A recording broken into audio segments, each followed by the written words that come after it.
Las noticias, protagonistas y tendencias del momento.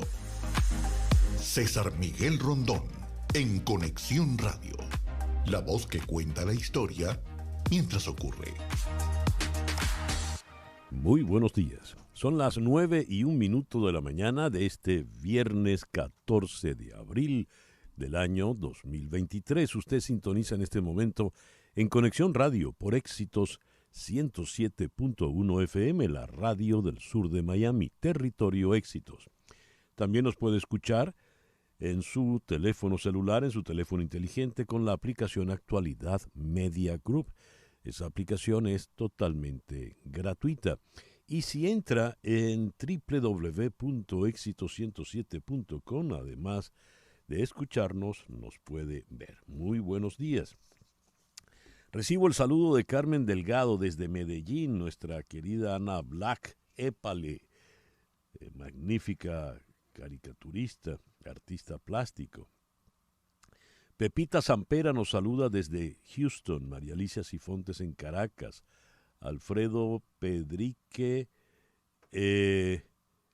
felicita a María Alicia Sifontes. María Alicia está cumpliendo hoy 95 años de vida.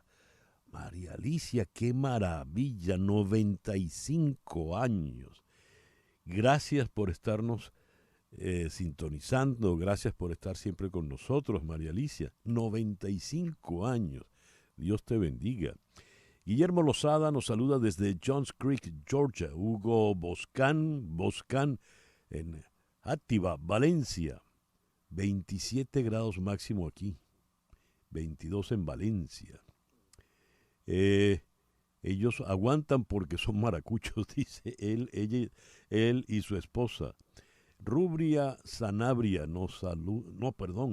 Saraí Yol Sánchez, desde Cagua, en el estado de Aragua, en Venezuela. Ana Tobar, desde Fort Lauderdale, donde está varada, en el aeropuerto. Wilfredo Urbina está en Chicago. Gracias a todos, pues, por reportar la sintonía de En Conexión Radio. En Conexión Radio es una producción de Flor Alicia Anzola para Éxito 107.1 FM. Muy buenos días, Flor Alicia. Buenos días, y llegó el viernes. ¡Qué maravilla! Saludos a todos. Está en Washington, D.C., disfrutando el cherry blossom, el florecer primaveral. Laura Rodríguez está en la producción general. Ella sí está aquí en el estudio. Buenos días, Laura. Muy buenos días a todos y feliz viernes. Mariel Sofía Rodríguez en Madrid en la producción informativa. Buenos días, Mariel Sofía. Hola, muy buenos días desde Madrid a todos los oyentes y a todo el equipo. Finalmente es viernes, esperamos que disfruten muchísimo del programa de hoy. ¿Cómo celebran el viernes? Pareciera que no les gustan los demás días de la semana. Caray. Jesús Carreño está en la edición y montaje. Daniel Patiño está en los controles. Buenos días, Daniel. César, el cuerpo ya sabe que hoy es viernes. Dios mío. Y ante el micrófono, quien tiene el gusto de hablarles, César Miguel Rondón. Hoy, 14 de abril, es el día de Santa Liduvina. Felicitaciones a las Liduvinas. Y es el Santa Domina. Felicitaciones a las Dominas. Y en el calendario astrológico de Enrico Mariani tenemos para el día de hoy a la luna menguando en Acuario. La luna de Acuario es la luna de las sorpresas. Es la luna además propicia para todo lo que tiene que ver con ingeniería electrónica, la computación, por ejemplo, y es la luna de los amigos.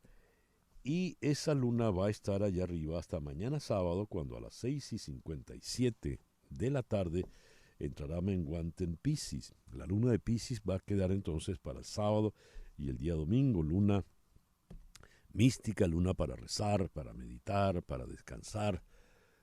Así que queda bien en el día domingo. Por el día de hoy, luna menguante en Acuario, sol en Aries cuando nos amanece este viernes 14 de abril del año 2023. Nuestra agenda para el día de hoy vamos a conversar con el periodista Rafael Bernal en Washington.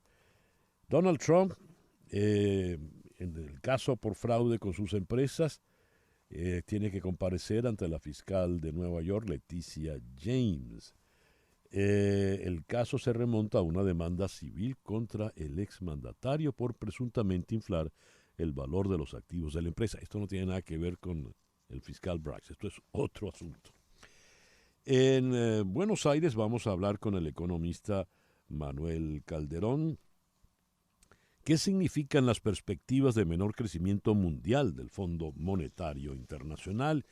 Y haremos, por supuesto, énfasis en la situación argentina, que no está nada cómoda.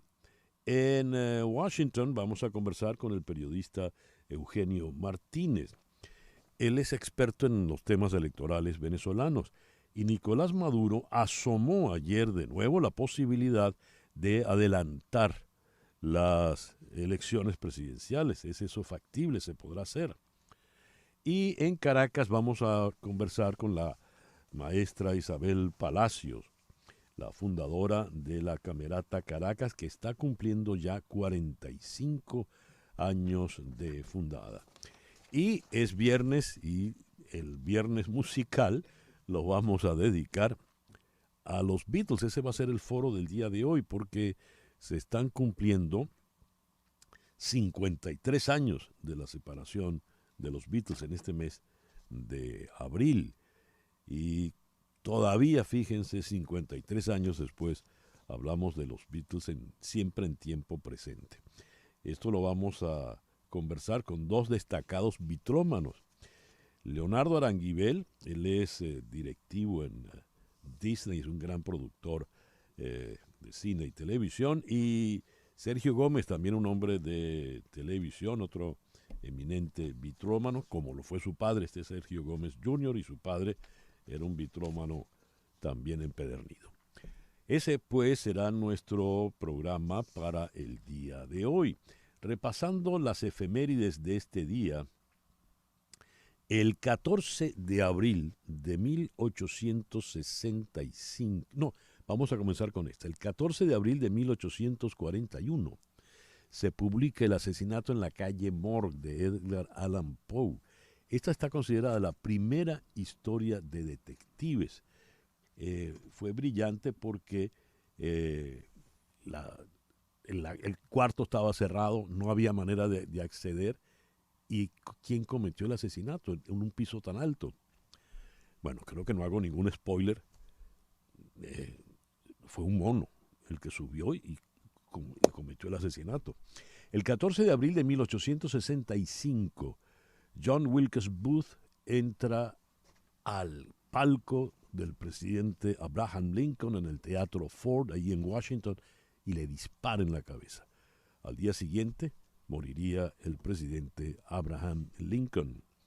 El 14 de abril de 1890 se funda la Unión Internacional de los Países Americanos en Washington, y a partir de 1948 esta unión se llamará OEA, Organización de Estados Americanos.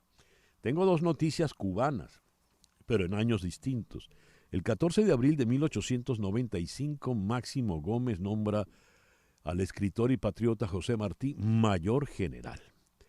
Y al año siguiente, en 1896, el mismo 14 de abril, en Pinar del Río, las tropas del general Antonio Maceo vencen a varias columnas españolas bajo las órdenes del general Julián Suárez Inclán en el combate de Loma de Tapia. El 14 de abril de 1912, en medio del Océano Atlántico Norte, a 1950 kilómetros al este de Nueva York, a 3.430 kilómetros al oeste de Oporto, en Portugal, y a 600 kilómetros al sur-sureste de la costa de Terranova, el barco británico Titanic choca contra un iceberg a las 11:40 de la noche en su viaje inaugural. Terminó de hundirse a las 2:20 de la madrugada del día siguiente.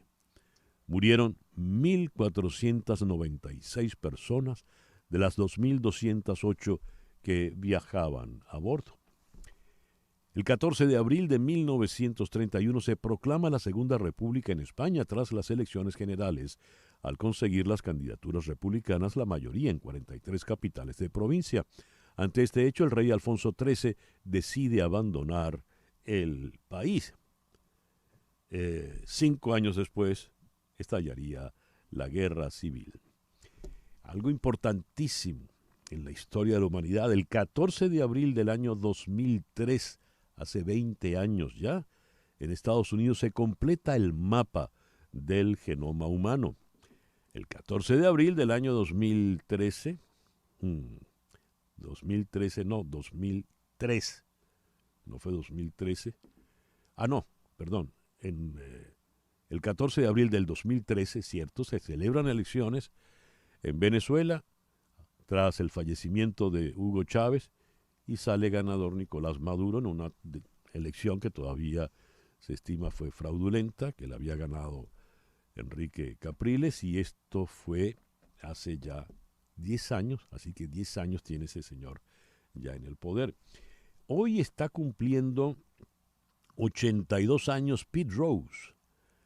El legendario Pete Rose es el jugador que tiene más hits en la historia, 4.256. El que ha participado es el líder con más participación en juegos, 3.562, y tiene más turnos al bate, 14.053, pero no está en el Salón de la Fama. Ya saben por qué. Por apostar. Y el 14 de abril de 1925 nació el saxotenor Gene Amos. Y el 14 de abril de 1966 logran el puesto número 1 el grupo de Spencer Davis, donde la estrella, el compositor y el cantante era Stevie Winwood, en ese entonces apenas un adolescente. Somebody Help Me. Al año siguiente, en 1967, el 14 de abril, Polydor Records lanza el disco New York Mining Disaster 1941, el primero de los Bee Gees. Y ahora en la línea telefónica está Hani Martínez Ward. Buenos días, Hani. Muy buenos días, ¿cómo están? Muy bien, muchas gracias por atendernos. ¿Qué nos cuentas hoy? Claro que sí. Bueno, si usted ha tenido un accidente, recuerde que nos debe llamar desde la escena del accidente. Porque la compañía de seguro, usualmente nosotros que negociamos casos todos los días, nos echa en cara cuando un cliente esperó 4, 5, 6, 7 días. Dice, ¿por qué yo tengo que pagar la máxima compensación monetaria cuando el cliente perdió tantos días o esperó tantos días para buscar atención médica, para buscar a un abogado y hacer un reclamo? Si él no se preocupa por salud, ¿por qué nosotros tenemos que pagar? Y lamentablemente eso es una cosa que tenemos que responder con todas las compañías de seguro cuando hacemos las negociaciones al final del caso. Entonces, por eso yo digo, no esperen a que usted a lo mejor dice, voy a ver si me siento mejor, voy a ver si lo resuelvo con ellos. Las compañías de seguro no están de su lado. El único persona que puede pelear por usted y decirle, abocar por sus derechos, decirle cuánto dinero tiene usted para la compensación, cómo puede arreglar su carro y que no pague ni un centavo de su bolsillo, es teniendo un abogado de su lado que pelee esa agresivamente compensación monetaria. Antes de llamar a la abuelita que va a estar tan nerviosa como usted, llame directamente a Hani Martínez Ward. ¿Es así? Exactamente, y los resultados los comprueban. Como yo hablé la semana pasada de un caso de un niño de 7 años que fue directamente al hospital después de un accidente como pasajero y pudimos recobrar $800,000. También una persona que estaba manejando para Uber, que era chofer, nos llamó desde la escena del accidente, pudimos recuperar $250,000. Y no digo estas compensaciones así por decirlas, porque cada caso es diferente, cada caso tiene una compensación monetaria diferente dependiendo del daño del carro y de las lesiones. Pero si usted está lesionado y queremos hacer un reclamo, queremos que usted saque la máxima compensación. Los teléfonos de Hani Martínez Ward. 855-DOLOR-55. Repito, 855-DOLOR-55. ¿Algo más, Hani? No, exactamente, quería darle el número 855-365-6755, 855-365-6755. Guárdalo en su teléfono, usted nunca sabe cómo, si lo va a tener que usar o no. También en las redes sociales, Hani Martínez Ward, Hani con J, Jany. Hani Martínez Ward, si usted tiene un accidente, me puede escribir ahí inmediatamente y yo personalmente le voy a estar respondiendo. Hani, muchísimas gracias por estos minutos en la mañana de hoy. Muchas gracias. El editorial con César Miguel Rondón. El 27 de mayo del año pasado, 2022, a pocos días de la masacre en la escuela primaria de Uvalde, en Texas, en la ciudad de Houston, la más grande de ese estado, se llevó a cabo la convención anual de la NRA. NRA son las siglas en inglés de la Asociación Nacional del Rifle. Esta es la muy poderosa asociación que maneja altísimos, gruesos capitales y difunde el uso de armas por personal civil, por personas civiles, con o sin preparación para el manejo de armas de fuego, con o sin permiso para portar estas armas de fuego. Es sumamente influyente la NRA en los Estados Unidos, especialmente en los sectores conservadores del país. Si bien se ha comprobado que mayoritariamente el público, el pueblo de los Estados Unidos está en contra del uso de armas, en el aspecto político, esta NRA goza de muchísimo apoyo. Ahora, en el día de hoy, se va a dar la nueva convención anual de la NRA. En esta oportunidad será en Indiana,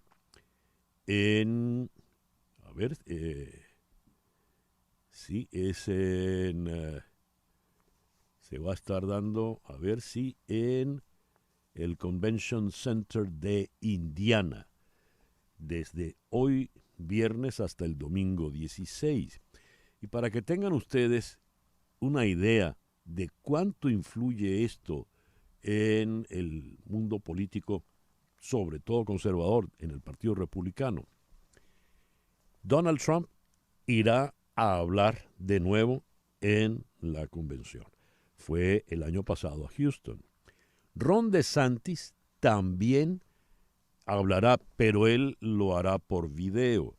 DeSantis viene, por ejemplo, de aprobar una polémica ley donde usted no necesita tener permiso para portar armas, para portar el arma en público. Algo sumamente grave. El expresidente Mike Pence, quien está aspirando a la candidatura, igual que los otros dos, estará allí. El senador Tim Scott, republicano de Carolina del Sur, hablará por video, es otro aspirante. La exgobernadora de Carolina del Sur, la republicana ex embajadora en Naciones Unidas, Nikki Haley, quien también está aspirando a la candidatura por el Partido Republicano, hablará por video.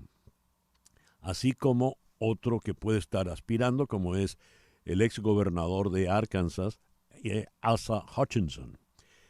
Todos, de alguna manera, o se trasladan o lo hacen por video para dirigirse a la convención. En parte porque esto garantiza los fondos inmensos para una campaña electoral que, como saben, en Estados Unidos supone mucho dinero. De manera que todas estas personas,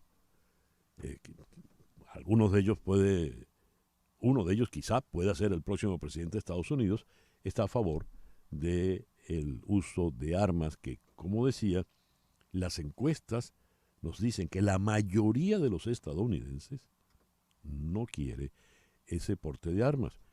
Sobre todo, pues, por estos tiroteos masivos que estamos teniendo. Recién en Tennessee, en Nashville, en fin, pareciera el cuento de nunca acabar. 9:21 de la mañana, una pequeña pausa y ya regresamos con las noticias de Estados Unidos, Venezuela, Cuba, América Latina y el mundo. Esto es En Conexión Radio por Éxito 107.1 FM. Continuamos en breve con César Miguel Rondón en Conexión Radio por Éxitos 107.1 FM. César Miguel Rondón, la voz que cuenta la historia mientras ocurre, está en Conexión Radio por Éxitos 107.1 FM. 9:24 de la mañana. Noticias de Estados Unidos con César Miguel Rondón en Conexión Radio. Ayer funcionarios federales arrestaron a Jack Teixeira, miembro de la Guardia Nacional Aérea de Massachusetts de 21 años, en relación con la filtración masiva de documentos de inteligencia de los Estados Unidos. El FBI detuvo a Teixeira en una casa en North Dayton, Massachusetts, casi una semana después de que comenzara la búsqueda de uno de los informantes más importantes del gobierno en las últimas décadas. Según John Miller de CNN, las autoridades lo estuvieron vigilando durante al menos 2 días antes de su arresto. Teixeira proviene de una familia de militares y sus amigos lo describen como patriota, libertario, religioso y amante de las armas. Se alistó en 2019 y trabajó como especialista en comunicación online. El Tribunal Supremo, la Corte Suprema, decidió permitir la cancelación de unos $6,000 millones en deuda estudiantil. La Corte rechazó intervenir en un caso presentado por 3 universidades que pedían bloquear una decisión judicial que permitía perdonar la deuda de miles de estudiantes de unas 150 instituciones educativas en el país, acusadas de malas prácticas. 3 de estas instituciones solicitaron a la Corte Suprema bloquear una conciliación legal que concedía la cancelación de la deuda a miles de prestamistas que aseguraron haber pedido los créditos basados en afirmaciones fraudulentas por parte de las instituciones educativas. La conciliación fue aprobada por un juez en California basándose en una ley federal que permite cancelar la deuda estudiantil en circunstancias específicas. Anoche, en una ceremonia privada en su oficina, el gobernador de Florida, Ron DeSantis, firmó un proyecto de ley para prohibir la mayoría de los abortos después de las 6 semanas de embarazo. Su oficina anunció la firma en un comunicado de prensa muy inusual, enviado después de las 11 de la noche. Luego actualizó su agenda para decir que la ceremonia se llevó a cabo a las 10:45 de la noche. Apenas unas horas antes, la legislatura de Florida envió el proyecto de ley a su escritorio después de que fuera aprobado por la Cámara de Representantes de Florida. Siguiendo en Florida, más tormentas podrían azotar el sur del estado. En el día de hoy, después de que las inundaciones monumentales causaran estragos en Fort Lauderdale y las comunidades aledañas, cerrando escuelas y edificios gubernamentales y enviando a cientos de residentes a buscar refugio en refugios de emergencia, valga la redundancia.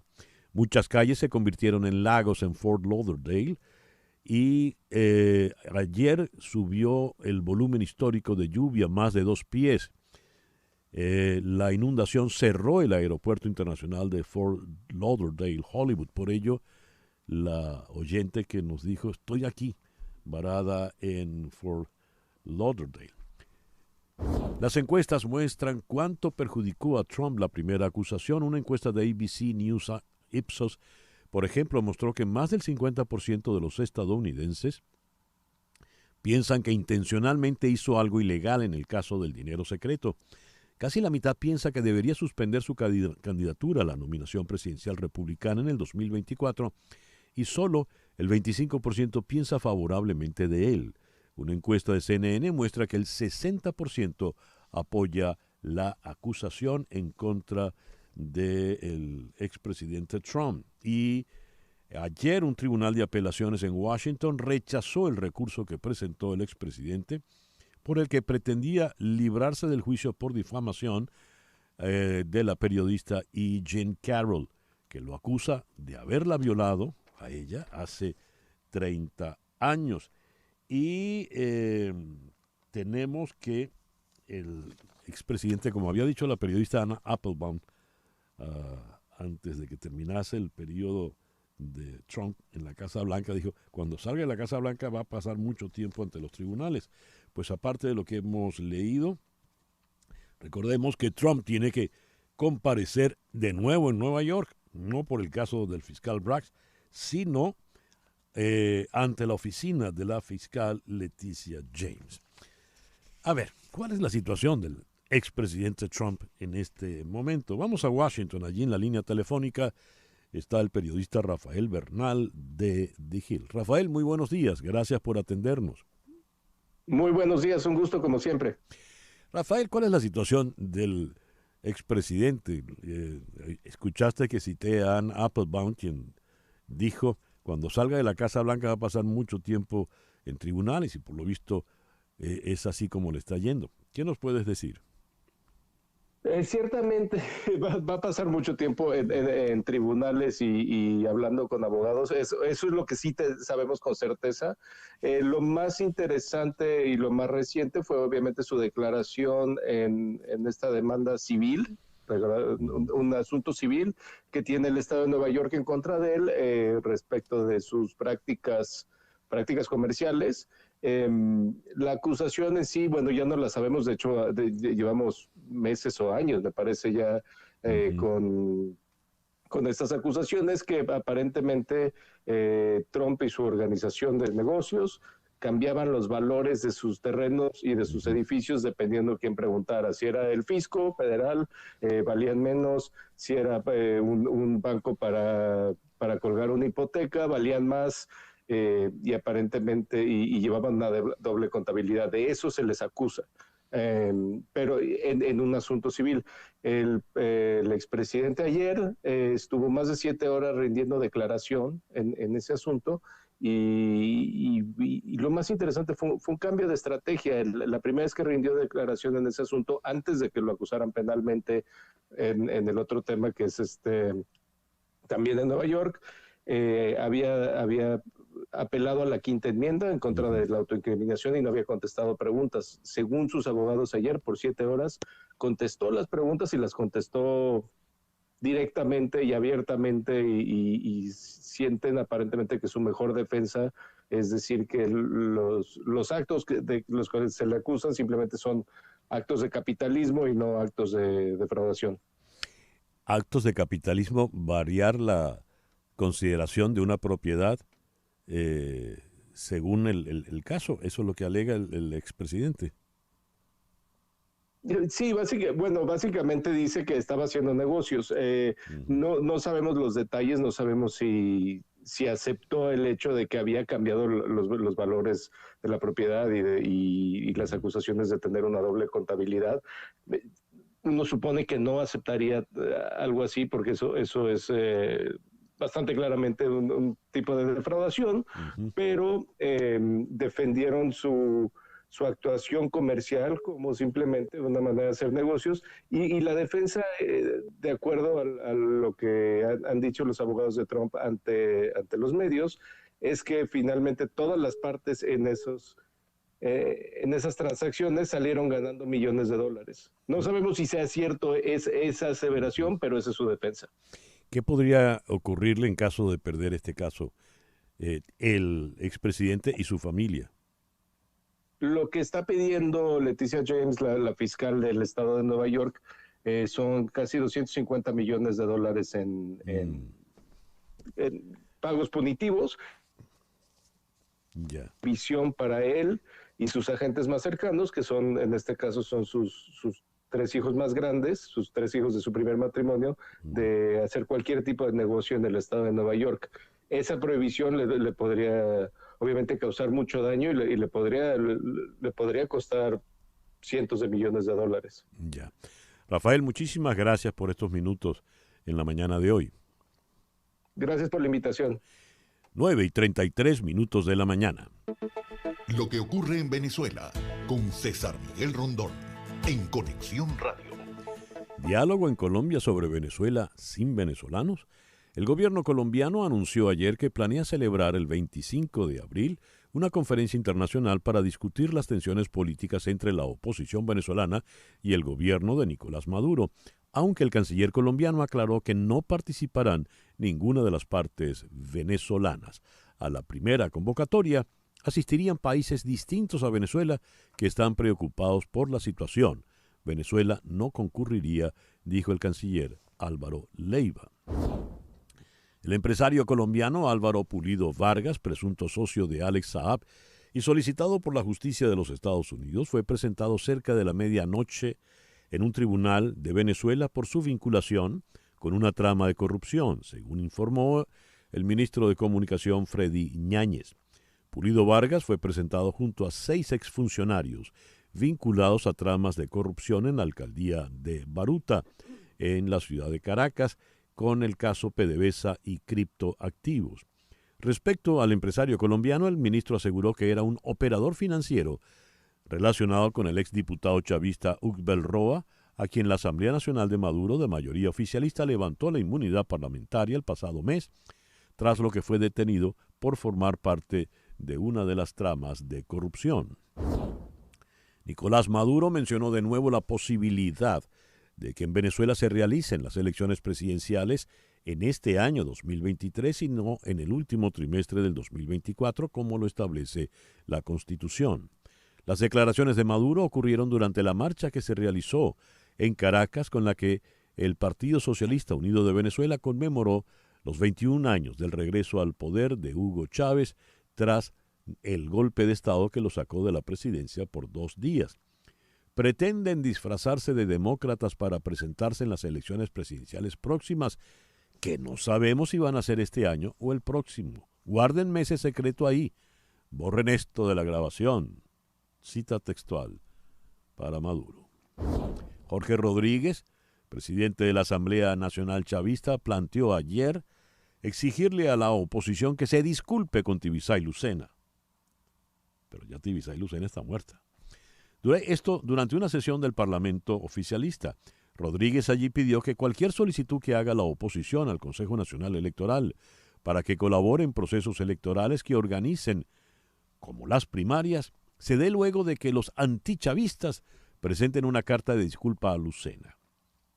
Dijo textualmente: yo opino, no sé qué dirá el Poder Electoral, que cualquier solicitud que estos bastardos, la oposición, hagan de eventos electorales para que sean organizados con el sistema electoral que diseñó Tibisay Lucena, el Poder Electoral, en respeto y homenaje a la más grande presidenta que haya tenido en su historia, les solicite como primer documento a estos que denostan por las redes y después juegan por el concurso del CNE una carta de disculpa a Tibisay Lucena Ramírez.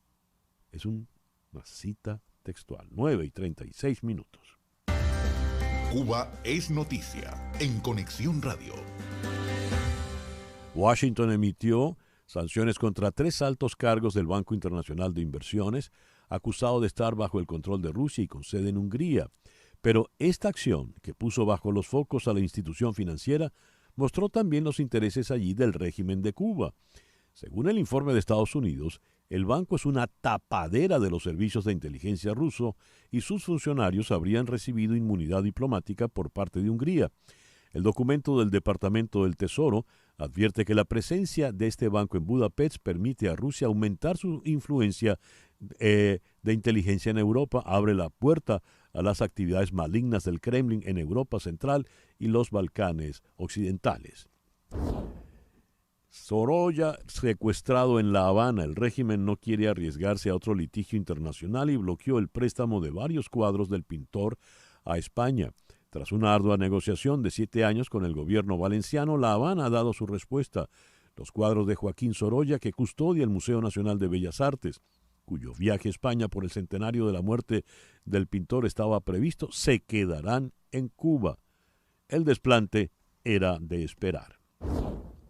Nadie sabe sobre la ubicación de la central flotante turca Erin Sultan, después de su salida el pasado martes del puerto de La Habana con destino a Santiago de Cuba, según las autoridades. Tampoco hay información en las webs especializadas sobre la situación del Irem Sultan, cuya partida de la capital de Oriente ha sido anunciada oficialmente. Sorprende el misterio sobre los movimientos de estas centrales flotantes, aunque se sospecha que la Erin Sultan, no registrada en los buscadores de navegación, está siendo remolcada por el Karadenis One, que sí aparece ayer frente a las costas de Holguín, 9:38. Lo que pasa en Latinoamérica, en Conexión Radio.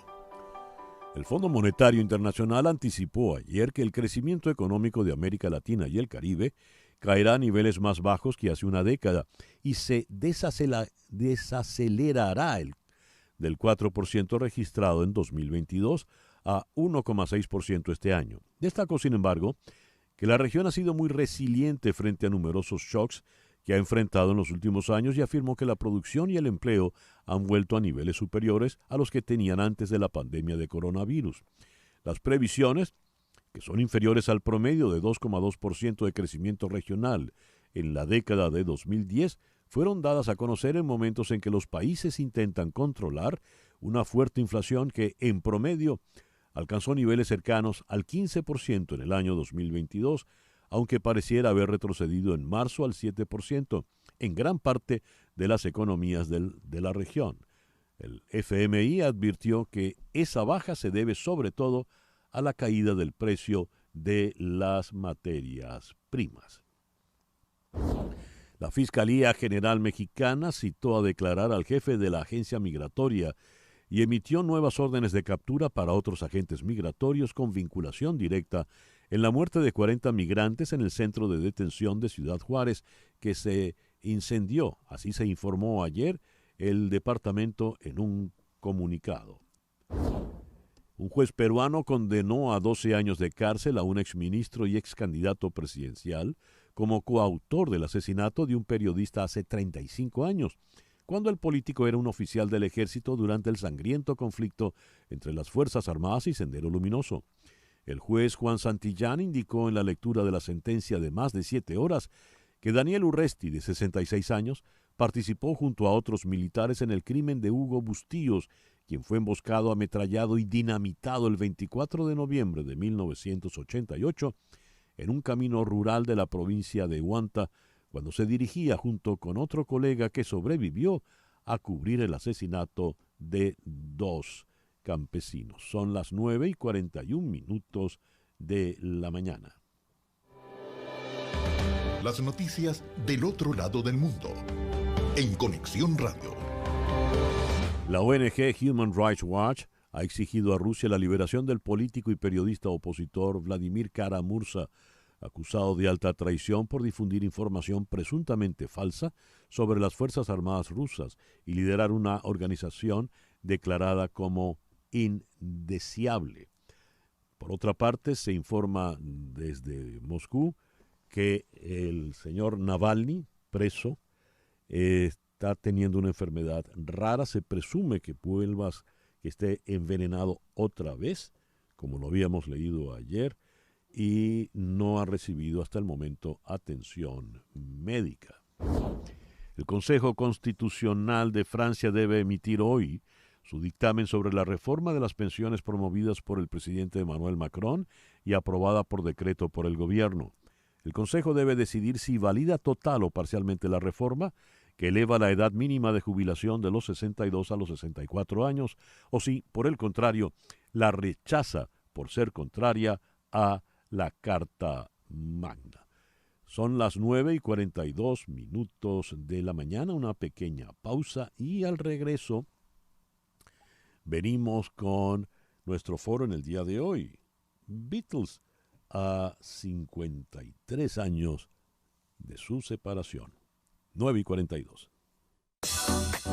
En un momento regresamos con César Miguel Rondón en Conexión Radio por Éxitos 107.1 FM. Sintonizas a César Miguel Rondón en Conexión Radio por Éxitos 107.1 FM. El 14 de abril de 1969 se grabó este tema, la balada de John y Yoko. Lo interesante es que la grabaron solo 2 Beatles, Paul y John, Paul grabó el bajo, la batería, el piano, John la guitarra, cantó. Este polémico tema fue prohibido en muchas estaciones de radio por considerarlo una blasfemia. Christ, you know it ain't easy. En algunas estaciones la palabra Christ la editaban al revés para evitar la prohibición. Al año siguiente ya estaban separados. Y de eso vamos a hablar en el foro del día de hoy, The Beatles. Y por supuesto escucharemos algo de la música de ellos. He invitado a dos destacadísimos bitlómanos, me consta, para el programa de hoy. Don Leonardo Aranguibel, vicepresidente en Disney, en la productora de Disney, es un veterano cineasta, productor y director de cine y televisión. Leonardo, bienvenido al programa en el día de hoy. Muchísimas gracias, César Miguel. Un placer estar aquí de nuevo contigo y con tu equipo. Vas a hablar de algo que te gusta mucho, por lo que sé. Muchísimo, eso sí. Y Abbey Road Studio tiene Leonardo en la mañana de hoy. Muy bien, vino perfectamente hasta vestido para la ocasión. Y el otro destacado bitlómano es también un hombre de televisión, es un hombre de radio, director, productor, es Sergio Gómez. Sergio Gómez Jr., bitlómano como su padre, Sergio Gómez Jr., que fue un gran bitlómano. Sergio, bienvenido al programa en el día de hoy. Gracias, César. Buenos días. Hola, Leo, ¿cómo están todos? Yo no tengo franela de Abbey Road Studios, pero puedo decir que probablemente soy la única persona que fue a Abbey Road y se tomó la foto hacia el otro lado de la calle. Muy bien. Pero volveré. Ajá. ¿Por qué 50 años después? Pero no tiene franela los Beatles, pero ahí están los discos. Allí atrás están los discos. Todo esto lo puede ver quienes estén con nosotros por éxitos107.com. Es que mi Beatlemanía obviamente es parte heredada, evidentemente, y después parte desarrollada. Pues. La parte heredada viene de discos como este que se llama Los Beatles primero, y sale Ringo con un traje de oso, George con un traje de Robin Hood, un disco muy loco, pero también hay discos que son muy decentes, que sí, Abbey Road mezclado, remasterizado a media velocidad, cosas decentes. Pues. Muy bien. ¿Por qué 53 años después de su separación todavía estamos hablando de Beatles? Le pregunto a Leonardo Aranguibel.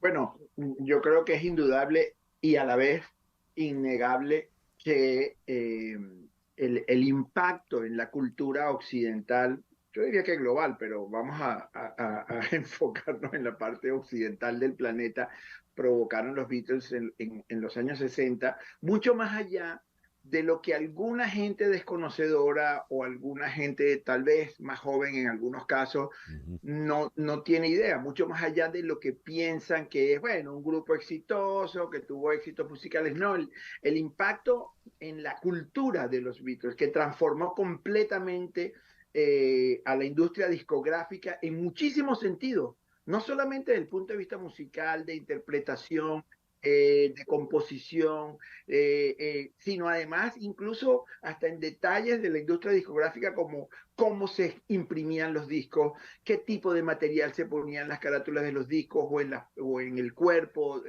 físico de los discos, la manera como se construía, cómo se grababan las canciones, cómo se grababan en estudio. Eso fue una revolución completamente integral, lo que llamarían hoy día holística del mundo, y además impactó la moda, impactó la forma de vestirse la gente, la forma de cortarse el pelo, la forma de hablar en muchos sentidos, y eso es un impacto que por ser pioneros, por ser los primeros que lo hicieron, quedó, porque digamos, eso ya nadie puede volver a ser primero en una cosa como esa, y el impacto fue tan grande que hoy día músicos, el otro día yo veía una entrevista a Billie Eilish, la joven que yo creo que todavía no ha cumplido 20 años, superestrella, que ha sido nominada al Oscar, que ha ganado todos los Grammy del mundo. Billie Eilish le piden cantar una canción con un ukelele y lo primero que canta es una canción de los Beatles. 50, una muchacha que nació 30 y tantos años después de la separación de los Beatles, como tú dices. Yo creo que ese impacto es el que nos tiene hoy día todavía hablando de ellos, ¿no? Escribe Ana Tobar. Los Beatles se separaron cuando yo tenía 2 años. Agárrame esa ballena por el chorrito. El primer tema éxito real de Beatles fue Love Me Do. Y Love Me Do fue incluido en el primer disco de los Beatles, que fue Please Please Me. Ese disco, a propósito de las innovaciones que decía Leonardo Aranguibel, fue grabado en un día. Eso es insólito. Todos los temas se grabaron en un día. ¿Qué nos dice, Sergio, de eso, de ese primer disco? Bueno, creo que con los Beatles precisamente todos podemos tener una relación diferente. Pues. Podemos tener un Beatle favorito diferente, podemos tener épocas diferentes. Y a mí, mi época favorita es, obviamente, después de Robert Soul. Y la primera parte... como no la viví, como no fue mi fenómeno, a pesar de tener o sea, poder conectar con ella, no es la parte que más me interesa de los Beatles. Evidentemente, lo que hicieron en ventas de discos, el número de discos que produjeron, que era increíble, o sea, era como uno por año. Y no, o sea, no, y hasta dos. Hasta dos por año, pues. Sí. No es algo que alguien pueda o quiera hacer hoy en día, pues. Sergio acaba de comentar algo muy interesante. Y yo recuerdo en una oportunidad, me tocaba presentar un concierto, imagínense usted, yo presentando un concierto de rock en Caracas. Y tras el escenario, antes de que salieran, estaban los de Caramelos de Cianuro, estaban los Amigos Invisibles, estaban varios de los grupos y reunidos, la conversación entra sobre Beatles. Y caigo en cuenta que todos ellos conocen la obra Beatles, pero la obra completa. En cambio, Leonardo y yo pertenecemos a la generación que esperaba el próximo disco de los Beatles. Y uno decía, oye, ¿oíste el último disco de los Beatles? Uno lo comentaba en los recreos. Hablando del primer disco que se grabó en un solo día, la última que grabaron es la última del disco, la número 7 del lado B, porque en ese entonces era lado A y lado B, y la canta John Lennon y se le nota la ronquera ya de tanto haber cantado. Fue Twist and Shout. Pasó después de eso como una semana sin hablar. Tú sí viviste ese momento César, en presente, Leonardo. Me gustaría decir un par de cositas sobre eso. Sí. Y bueno, y yo realmente también, yo llegué a los Beatles como a los 11, 12 años en el último disco.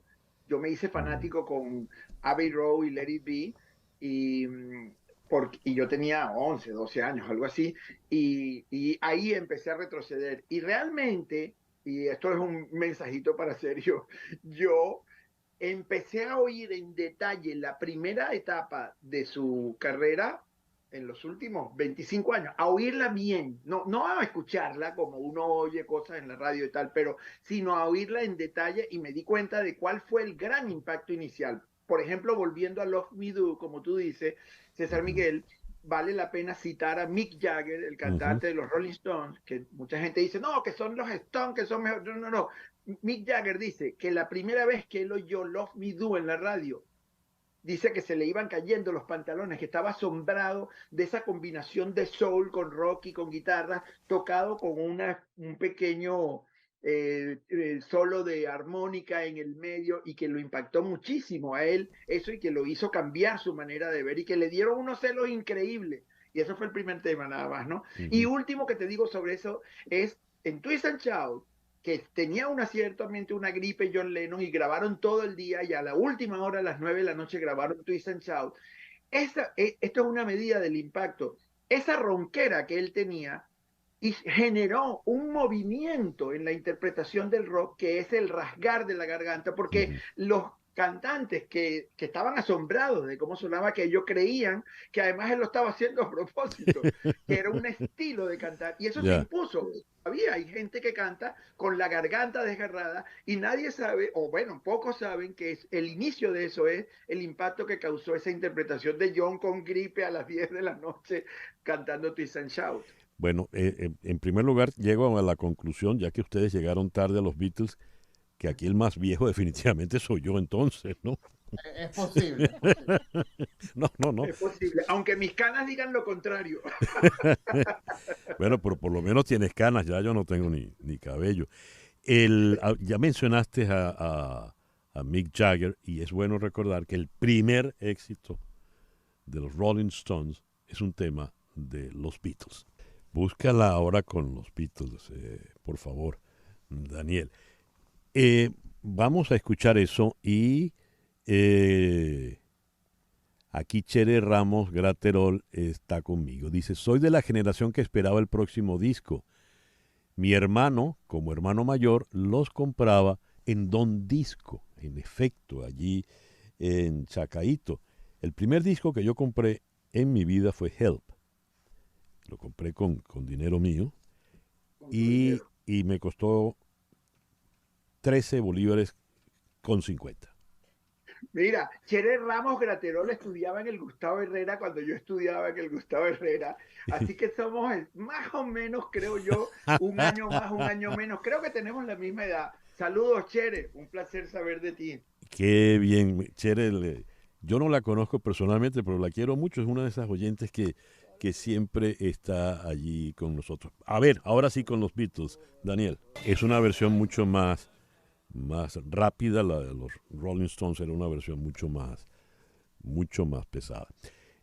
Sergio mencionó el disco Revolver, de Revolver para acá, y otro eminente bitrómano como Giordano Di Marzo, cuando se decía para todos que Sgt. Pepper's era el disco que marcaba el antes y el después de los Beatles, Giordano dijo, no, el verdadero disco que marca el antes y el después es Revolver. Son las 10 en punto de la mañana, vamos a hacer una pequeña pausa y al regreso, entonces hablamos de Revolver y puntualmente de ese tema, de Tomorrow Never Knows. Chere Ramos te contesta, Leo era elocuente políticamente hablando. Ah, caramba, esa no se la conocía, señor Aranguibel. En el centro de estudiantes, tú sabes, ¿no? Ajá. Muy bien, una pequeña pausa y ya regresamos con nuestro foro de hoy, Beatles 53 años después. Una pausa y regresamos con César Miguel Rondón en Conexión Radio. César Miguel Rondón está en Conexión Radio por Éxitos 107.1 FM. Hablemos de Betty Car. Tienen el carro que se adapta a tus necesidades.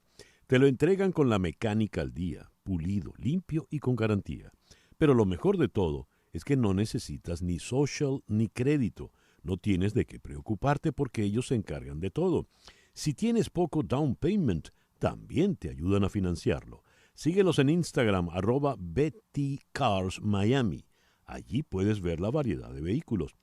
Llama al 786-470-9490. 786-470-9490. Betty Car, tu dealer de confianza. 16 minutos de la mañana. Las noticias de este momento en Conexión Radio. ¿Y cuáles son las noticias en este momento, Flor Alicia? Bueno, César Miguel, el Aeropuerto Internacional de Fort Lauderdale, Hollywood, anunció este viernes la reanudación de sus operaciones que estaban interrumpidas desde el miércoles por la tarde a causa de las inundaciones por un frente que descargó lluvia sobre el sureste de Florida desde el domingo pasado. Quiero decirte que me metí también en la página web del aeropuerto y he visto que A partir de las 9:30 y 9:40 es que empezaron a llegar y a salir algunos vuelos del aeropuerto de Fort Lauderdale, y adicionalmente hay una enorme lista de vuelos cancelados o retrasados, así que le recomiendo a las personas que nos están escuchando en este momento que antes de ir al aeropuerto o a buscar a alguna persona que está llegando, revisen la página web del aeropuerto, que es muy fácil. Entran sencillamente en broward.org y buscan aeropuerto, y ahí aparecen todas las informaciones de llegadas y salidas de ese importante aeropuerto que mueve una enorme cantidad de vuelos. Se habla de 31 millones de pasajeros utilizaron el aeropuerto en el año 2022 nada más. Gracias, Flor Alicia. Son las 17 minutos de la mañana. Ese es Taxman, el primer tema del lado A de Revolver, y es el único tema de George Harrison que abrió un disco de los Beatles. Pero antes de entrar en esto, Leonardo quería comentar algo de I Wanna Be Your Man. Leo. Bueno, muy rápidamente, porque esto también es una medida buena para las nuevas generaciones, sobre todo del gran impacto de los Beatles en la cultura musical y la cultura popular de todo el siglo pasado. Ellos, ya siendo famosos, y los Rolling Stones siendo un grupo que tocaba en bares, ellos fueron a verlos, y esa anécdota no la cuenta uno de ellos, la cuenta Mick Jagger, precisamente en el momento que elevan a los Beatles al Salón de la Fama. El que los presentó al Salón de la Fama del Rock and Roll, el que los presentó fue Mick Jagger, y él cuenta que ellos fueron a verlos y ya no podían andar sin gente que los protegiera y eso, porque ya eran extremadamente populares, y se aparecieron en un barcito al sur de Londres donde ellos tocaban, y luego se metieron al camerino. Ellos estaban impactados porque eran los Beatles que estaban ahí, y escribieron casi en una servilleta, Paul y John escribieron esta canción y le dijeron: tomen esta canción. Y lo que cuenta Mick Jagger es el impacto que les causó a él y a Keith Richards, la facilidad con la que ellos compusieron ese tema prácticamente ad libitum ahí. Y eso les provocó. En esa época, es bueno decirlo, porque la gente cree que todo el mundo era como es hoy, y no, las cosas tuvieron un inicio. En esa época, los cantantes, los intérpretes no cantaban canciones escritas por ellos mismos. Lo que existían eran compositores que escribían para las disqueras se lo daban a intérpretes, y eso era lo que había. No había autores que cantaran sus propias canciones. Los Beatles revolucionaron a la música popular al ser los primeros que impulsaron, no fueron los primeros que lo hicieron, pero fueron los primeros que impulsaron masivamente el hecho de ser compositores. Y a los Rolling Stones les enseñaron a componer en una sesión de 15 minutos con esta canción, que además fue el primer número 1 de los Rolling Stones.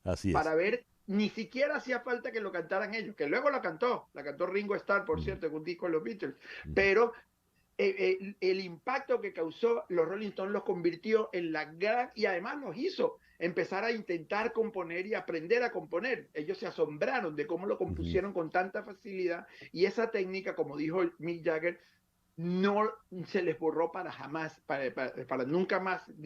Siguieron componiendo de esa manera los Rolling Stones.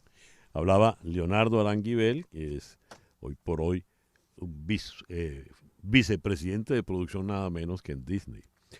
Y ponle el tema que te pedí, por favor, Daniel. La segunda canción del lado A de Revolver es esta, Eleanor Rigby. El único tema en ese momento donde no tocó ningún Beatle. Solo fue ese cuarteto de cuerdas que arregló George Martin. Entonces, ¿por qué Revolver para ti, Sergio Gómez? Pero creo que Tomorrow Never Knows fue la canción que como que los hizo, a lo mejor lo estoy usando un término que no es el perfecto, que los hizo cool, pues. Tomorrow Never Knows es una de las primeras canciones en la historia de la música en usar loops, que es básicamente lo que hoy escuchamos regularmente en la música electrónica, ya sea de gente estudiada o de gente menos preparada que usa su computadora para hacer canciones. Y entonces a partir de ahí, cuando tú escuchas, o sea, desde que comienza el disco haciendo 1, 2 y y las guitarras fuertes, o sea, además como fluye el disco, pues.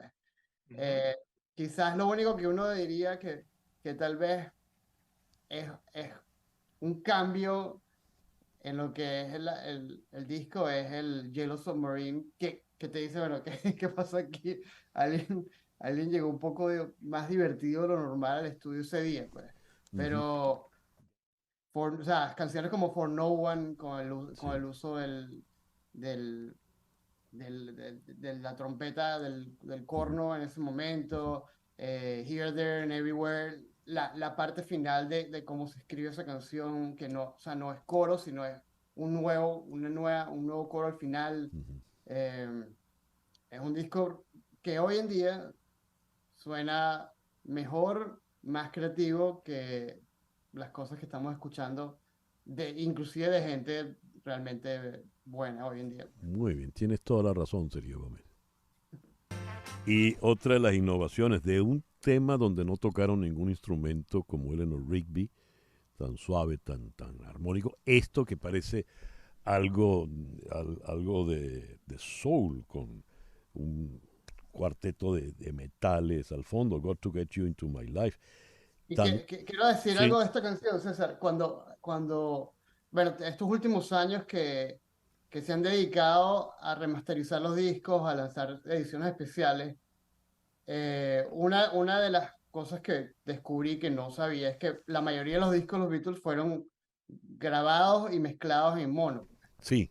Uno de los discos que cambia el sonido impresionantemente es Revolver.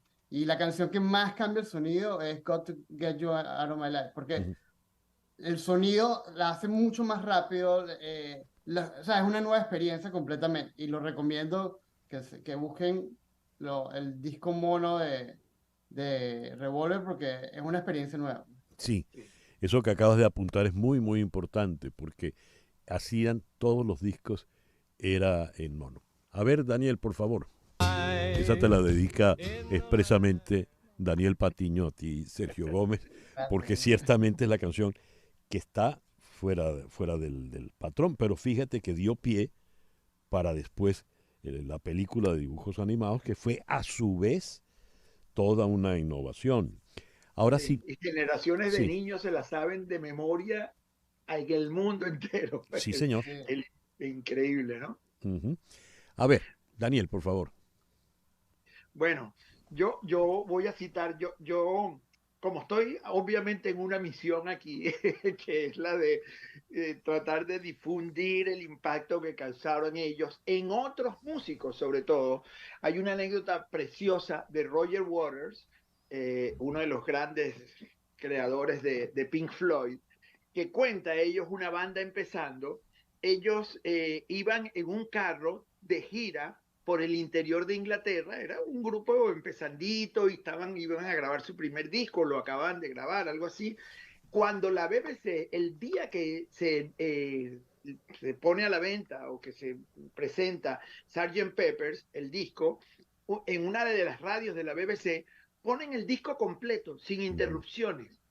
Ellos iban en la carretera, todo el grupo, y empiezan a oír aquellos. Obviamente era un programa musical que seguramente ellos oían con frecuencia, o siempre, y entonces ellos dijeron, párate, y pararon el carro a la orilla de la carretera y se quedaron ahí oyendo el disco completo, y cuando terminaron el disco de oírlo, él dice que la impresión que tenía, que hubo un silencio como de 10 minutos en el carro, y dijeron, esto es otra cosa, esto nos abre la mente completamente. Él dice muy elocuentemente, dice que fue la primera vez que él sintió como joven que podía hablar de sus problemas, que podía hablar de sus cosas, que la música que estaban haciendo, y que incluso él dijo, tenemos que repensar todo lo que estamos haciendo. Así que todos los amantes de Pink Floyd, que a veces he visto amantes de Pink Floyd que dicen, no, los Beatles no, son Pink Floyd, que sepan que Pink Floyd, oyendo Sgt. Pepper, dijeron, wow, tenemos que rehacer todo lo que teníamos pensado sobre música. Yo creo que eso define a Sgt. Pepper, ¿no?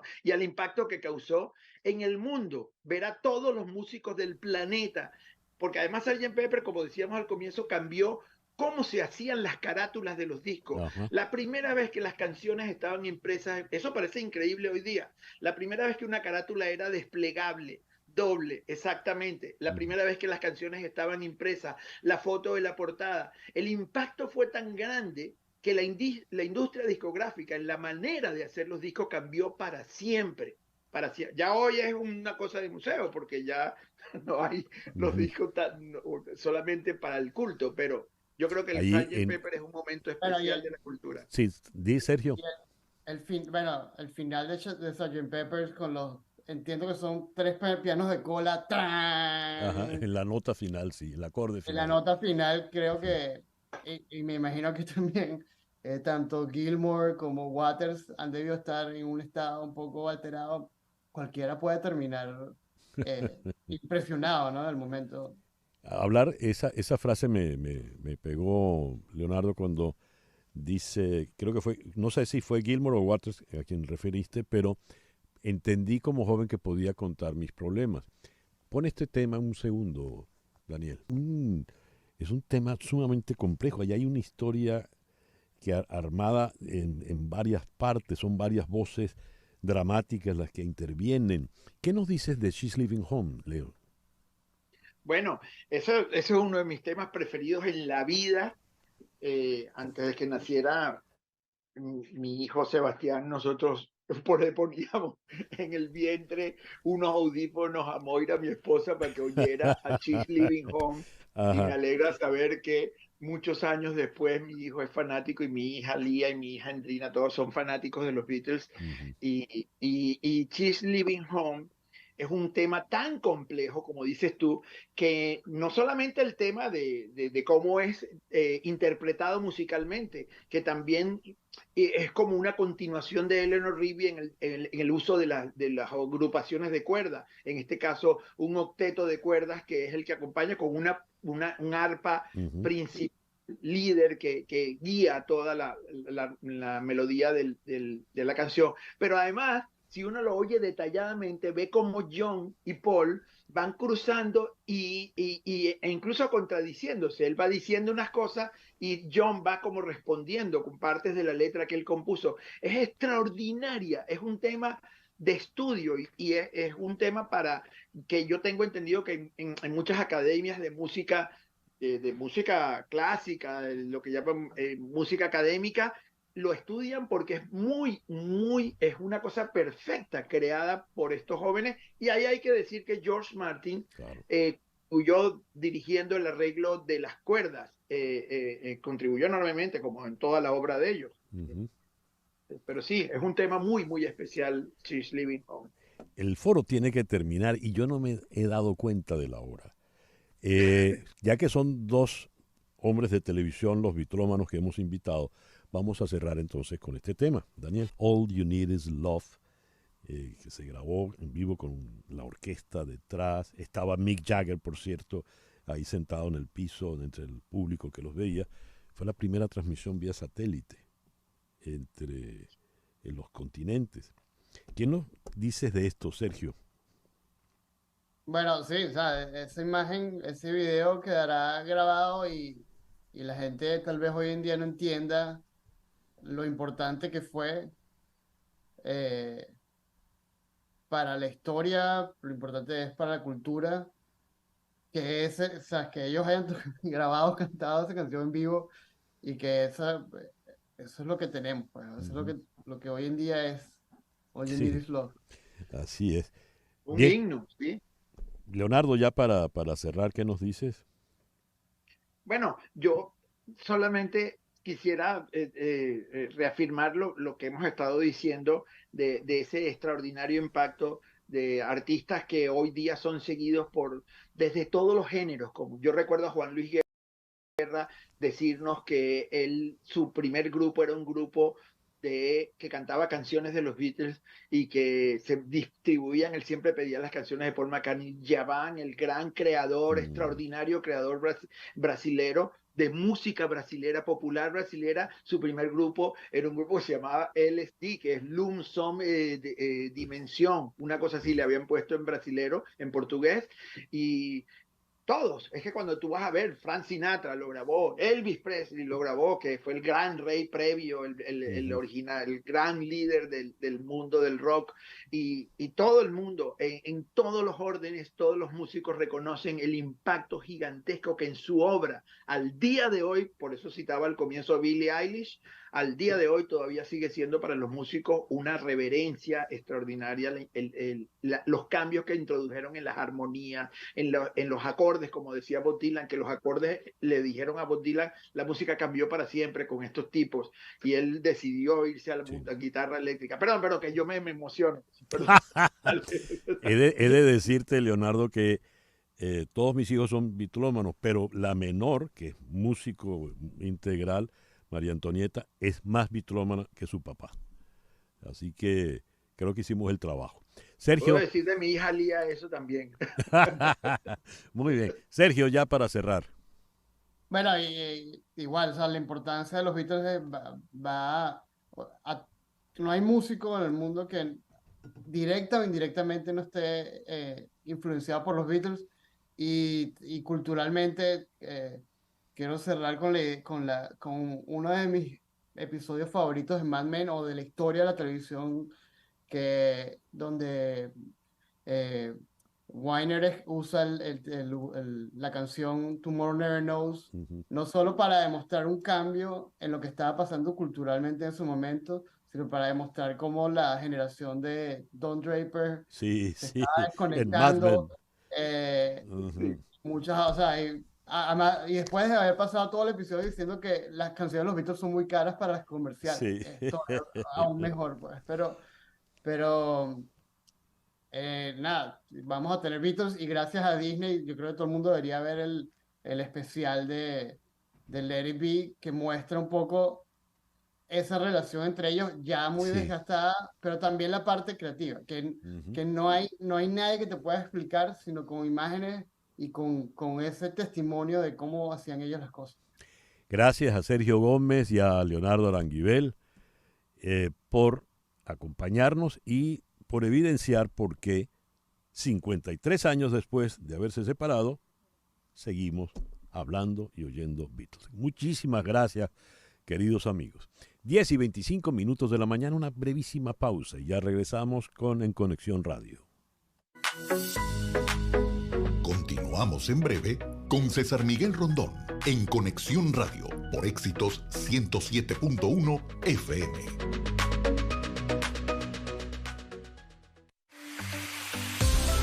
Sintonizas a César Miguel Rondón en Conexión Radio por Éxitos 107.1 FM. Son las 10:28 de la mañana. Leo lo siguiente: el Fondo Monetario Internacional anticipó ayer jueves que el crecimiento económico de América Latina y el Caribe caerá a niveles más bajos que hace una década y se desacelerará del 4% registrado en el 2022 a 1,6% este año. Sin embargo, destacó el Fondo Monetario que la región ha sido muy resiliente frente a numerosos shocks que ha enfrentado en los últimos años, y afirmó que la producción y el empleo han vuelto a niveles superiores a los que tenían antes de la pandemia de coronavirus. En este breve párrafo hay algo bueno y algo malo. ¿Cómo hemos de entender lo que está contenido acá? Vamos a consultar entonces con un experto para que nos ayude en la tarea. Vamos hasta Buenos Aires, donde en la línea telefónica está el economista Manuel Calderón. Manuel, muy buenos días. Muchísimas gracias por atendernos. Hola, buen día, César. ¿Cómo estás? Muy bien, gracias. Manuel, ¿cómo hemos de interpretar este anuncio del Fondo Monetario que recién he leído? Bueno, tú sabes que en particular América Latina tiene mucha exposición a lo que suceda en economías centrales como Estados Unidos y Europa, típicamente a través de los mecanismos de tasas de interés, ¿no? Y lo que estamos viendo en Estados Unidos y en Europa es un alza fuerte de las tasas, principalmente para contrarrestar las presiones inflacionarias y quitar dinero del mercado y del consumo y reducir el crédito.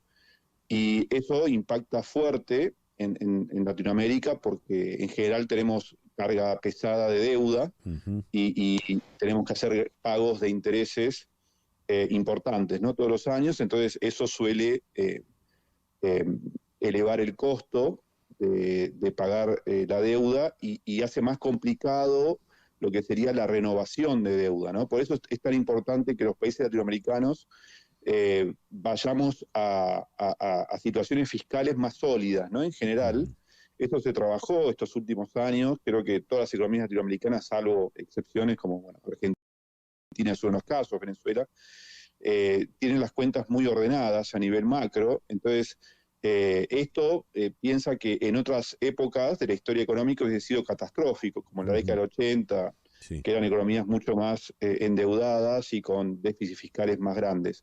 Ahora Latinoamérica está más ordenada, entonces no impacta tan fuerte, ¿no? Obviamente vamos a tener un impacto, pero no tan fuerte. Pero bueno, este año va a ser un mundo un poco complicado, ¿no? Con menos crédito, menos inversión y principalmente concentrado en combatir la inflación, que ha sido uno de los principales riesgos mundiales durante el año pasado y lo que va de este año, ¿no? Manuel, ya que hiciste mención puntual a Argentina y Venezuela, ¿podrías ahondar en esto? ¿Por qué los pusiste aparte del bloque latinoamericano? Bueno, porque en general, durante te diría, los últimos ya 10 o 15 años, obviamente hubo economías que anteriormente ya estaban bien, como Chile, pero se fue generalizando en Latinoamérica un consenso que es muy importante tener las cuentas macroeconómicas ordenadas, ¿no? Independientemente de la ideología de los gobiernos de turno, todos se dieron cuenta que, digamos, no se puede vivir y tener una economía próspera con tanto déficit fiscal y con tanto gasto público financiado con emisión monetaria. Esto es un aprendizaje que tuvo la región durante los últimos 10, 15 o 20 años. Lo que pasa es que, bueno, hubo economías que no confiaron o no creyeron en estas recetas que son prudentes y las economías que peor le fue en la última década, diría yo, ¿no? Que son típicamente Argentina y Venezuela, con sus problemas propios, pero que apostaron por un modelo de exceso de gasto público, de populismo, y eso ahora lo están sintiendo mucho más fuerte que el resto de las economías latinoamericanas, con niveles de inflación enormes, con no posibilidad de pagar la deuda externa, con problemas de financiamiento, etcétera. Ya. Sí, la inflación estimada para Venezuela está en el 400%, imagínate. Claro, y en Argentina está superando el 100, digamos, ¿no? Sí. O sea que es terrible, básicamente. Sí. Manuel, muchísimas gracias por atendernos en la mañana de hoy. No, de nada, gracias a ti. Manuel Calderón, economista, desde Buenos Aires. 10:34 de la mañana. Contar los servicios de un abogado de inmigración es un asunto muy serio, porque establecerse legalmente en Estados Unidos es un proceso delicado y en algunos casos puede ser muy complejo. Por ello es recomendable que lleves la asesoría de abogados expertos en temas migratorios. Y ese es el caso de la firma Canero Fadul Immigration. Tienen más de 55 años de experiencia combinada y son expertos especialistas en visas de inmigrantes, no inmigrantes, empleo, sobre todo empleo, visas de talento, inversión y naturalización.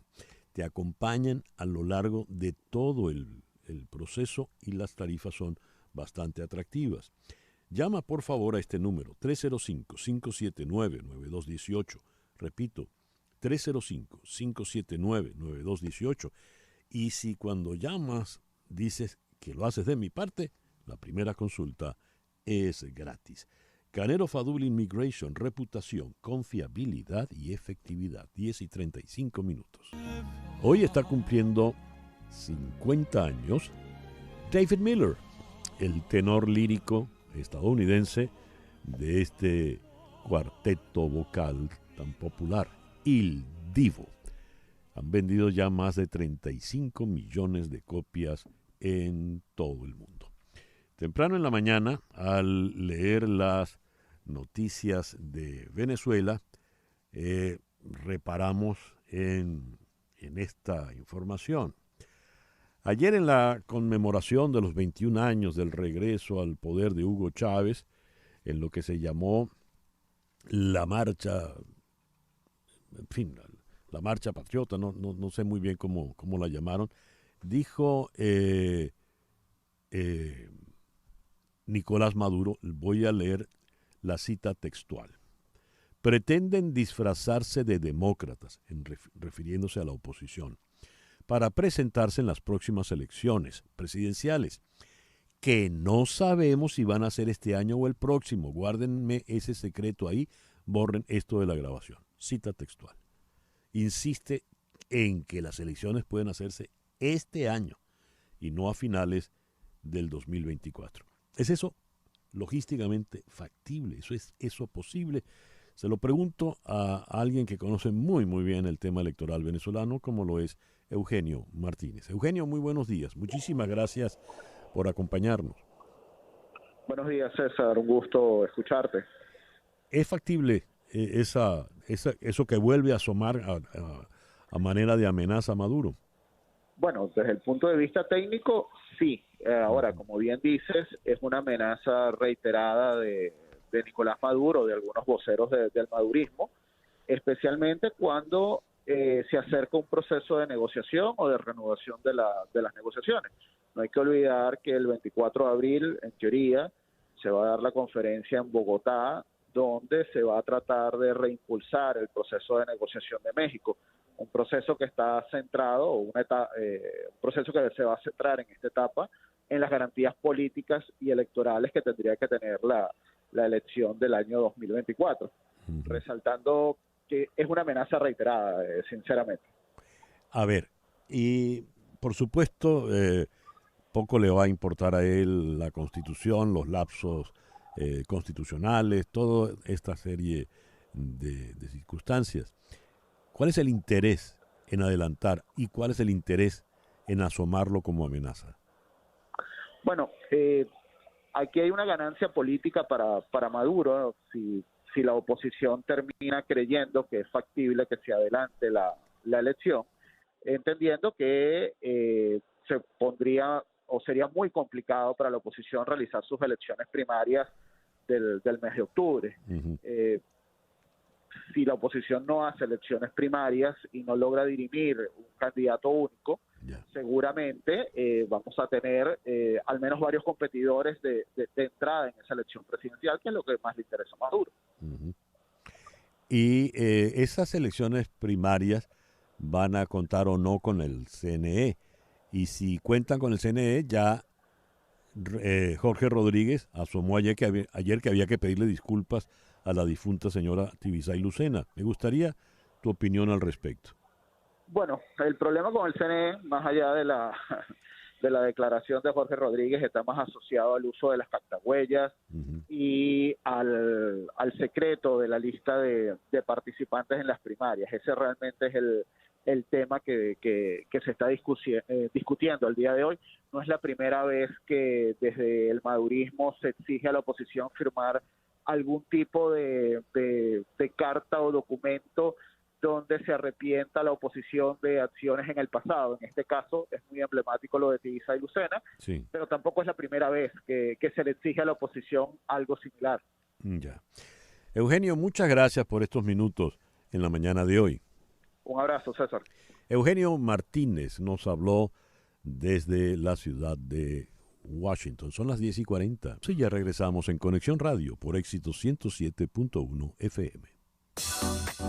En un momento regresamos con César Miguel Rondón en Conexión Radio por Éxitos 107.1 FM.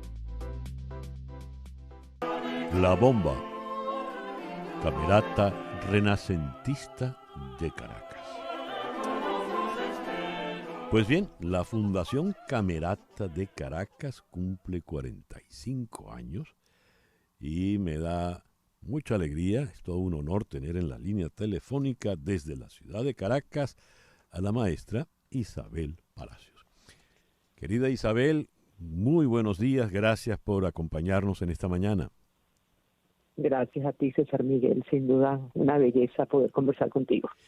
23 de abril tendremos el concierto Las Armonías de Santa Capilla. A ver, ¿por qué este título? Ese título porque yo creo que cuando uno ya está cumpliendo 45 años de algo, uno se le mueven las emociones, ¿no? Desde muchos ángulos. Emociones de amor, emociones de tristeza, porque hay gente bella que construyó esto conmigo que no están. Unos se fueron del país, otros se fueron de este plano y los cargo conmigo, como que dice, ¿no? Sí. Emoción de esperanza y de agradecimiento, sobre todo la palabra que más me viene cuando vienen los 45 años de dar las gracias porque hay que darlas, ¿no? Y sin duda lo primero son los maestros. A nosotros nuestros padres nos dan el ser, nos meten en esta locura, pero el maestro, el que te forma, el que te forja, es el que te da el estar, el que te dice que para dónde vas, ¿no? Y nosotros venimos de una u otra manera de esa Santa Capilla, porque todos somos de alguna forma hijos de lo que son los alumnos del maestro Sojo, por lo menos en mi caso particular, ¿no? La música venezolana parte de allí, parte de las armonías de Santa Capilla. Si nos remontamos a las coloniales y sobre todo a lo que ocurrió con la escuela del maestro Sojo. Yo llamo el concierto Sojo y sus 12 apóstoles, porque vamos a hacer música de Juan Bautista Plaza, de José Antonio Calcaño, Moisés Moleiro, Antonio Lauro Esteves, Gonzalo Castellanos, Evencio Castellanos, Sauce, Inocente Carreno, Eduardo Plaza, Modesta Bor y Alberto Grau. Son 12 apóstoles y el maestro Sojo. Entonces, es una emoción enorme porque esos son los papaces de nosotros, pues, musicalmente hablando. Leo, hablas aquí de bellísimos madrigales. A efectos de nuestros oyentes, para que se terminen de entusiasmar, ese recorrido por los 12 maestros, que fueron maestros directamente, muchos tuyos, directamente contigo, ¿no, Isabel? Sí, casi todos fueron profesores míos. De una u otra cosa sí fueron profesores míos todos. Muy bien. Sí, señor. ¿Y quiénes te marcaron? Ya porque los madrigales es porque, bueno, eso que el maestro Sojo, cuando funda el Orfeón Lamas, y sin darse cuenta, arranca un movimiento madrigalístico en Venezuela increíble, no se ve en otros países, se ve en el Renacimiento, por supuesto. Yo he formado la camerata con todos los madrigales renacentistas de Monteverdi, Gesualdo, Janecat, toda la escuela madrigalística europea del Renacimiento. Pero en Venezuela existió esa escuela también. Salió de Santa Capilla y eran los ejercicios casi que de composición que ponía Sojo para que después los entonara el Orfeón Lamas. Entonces son partituras increíbles y vamos a hacer una selección muy bella de estos madrigales de ellos. Qué bien. Y con nosotros está además Carlos Urbaneja, que va a tocar piano, va a tocar 4 obras venezolanas extraordinarias. Y Yuri Restifo va a estar leyendo las poesías, porque cada madrigal, el madrigal es ponerle en música un poema.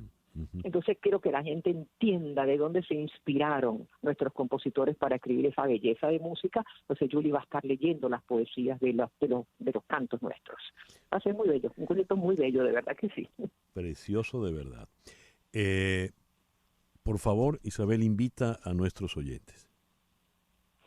Cómo no, los invito a todos. Es el domingo 23 a las 4:30 de la tarde en Villa Planchar, en el Cerrito, en esa casa también histórica, llena de arte venezolano por todas partes y con Caracas a los pies de ese cerro precioso. En ese ambiente único vamos a estar. Con nosotros estarán, además de ellos, Inteligencia, a quien tengo que decir realmente que es un patrocinante que está decidido a apoyar la cultura venezolana, que tú los ves allí presentes con una gran sensibilidad, y gracias a Inteligencia que podemos empezar a hacer realmente la programación aniversario de la camerata, que va a durar todo el año, si Dios quiere.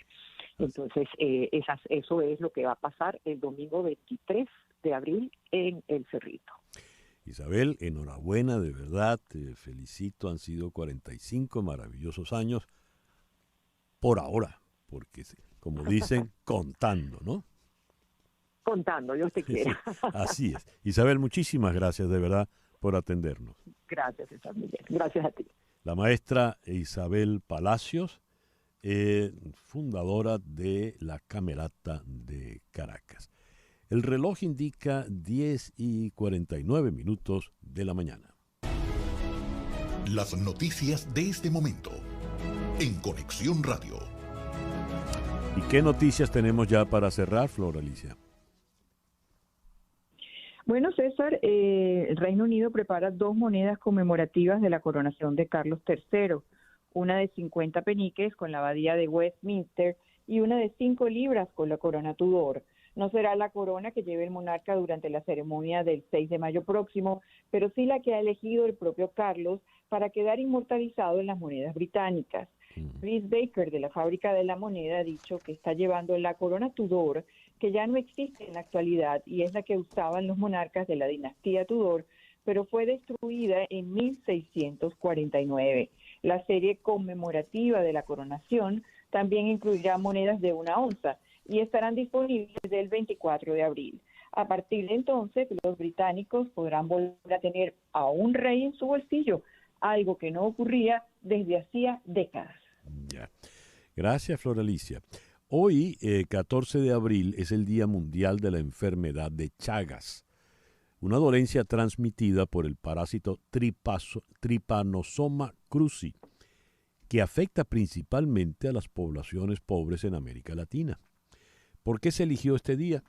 Porque el 14 de abril de 1909 fue diagnosticado el mal en la primera paciente con esta enfermedad. Era una niña brasileña llamada Berenice Soares de Moura, tratada por el doctor Carlos Ribeiro Justiniano Chagas.